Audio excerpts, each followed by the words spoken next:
महापापाति पापानि गीताध्यायी करोति चेत् न किंचित पिस्सते तस्य नलिनीदलमम्भसा।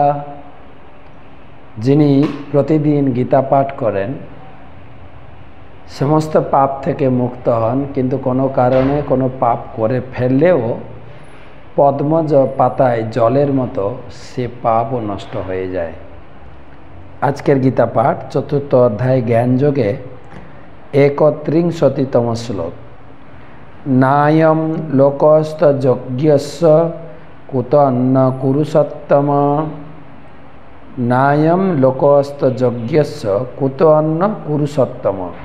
হে কুরুশ্রেষ্ঠ, যজ্ঞ অনুষ্ঠান না করে কেউই এই জগতে সুখে থাকতে পারে না, তাহলে পরলোকের আর কি কথা। কুতন্ন অর্থাৎ ভগবানের সেবায় যুক্ত না হয়ে, ভগবানের সঙ্গে নিজেকে যুক্ত না করে কেউ সুখে থাকতে পারে না। বেদে বলা হয়েছে ঈশাবাস্য ইদম সর্বম যৎ কিঞ্চ জগতাং জগৎ। আর একই কথা চৈতন্য চরিতামৃতে বললেন, জগতের পিতা কৃষ্ণ যে না ভজে বাপ, পিতৃদ্রোহী পাতকীর জন্মে জন্মে তাপ। আমি যেরকম জন্মগ্রহণ করে পিতামাতার সেবা না করলে জীবনে সুখে হতে পারি না, তাই এই জগতের মূল পিতা হচ্ছেন কৃষ্ণ। কৃষ্ণ মাতা, কৃষ্ণ পিতা, কৃষ্ণ ধন প্রাণ।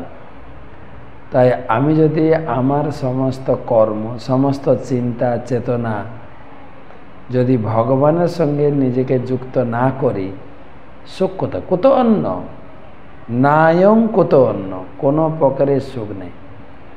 তাই বেদে বলা আছে ঈশাবাস্য ইদম সর্বম, সব কিছুর মালিক তিনি। আর জগতের সব কিছু তাকে নিবেদন করে, ভগবান কৃষ্ণকে নিবেদন করে আমরা ভোগ করতে। জল পান করব ভগবানকে নিবেদন করে, খাওয়া দাওয়া করব নিরামিষ রান্না করে ভগবানকে নিবেদন করে, গৃহ বানাবেন, আমাদের গৃহ প্রবেশ অনুষ্ঠান হয় ভগবানকে নিবেদন করে, সে গোবিন্দের বাড়িতে আমরা থাকব। সব কিছুই যৎ করসি যদস্নাসি যজ্জসি তদাসি। যদি সব কিছু ভগবানের সঙ্গে নিজেকে যুক্ত করি তাহলে প্রকৃত সুখ পাব।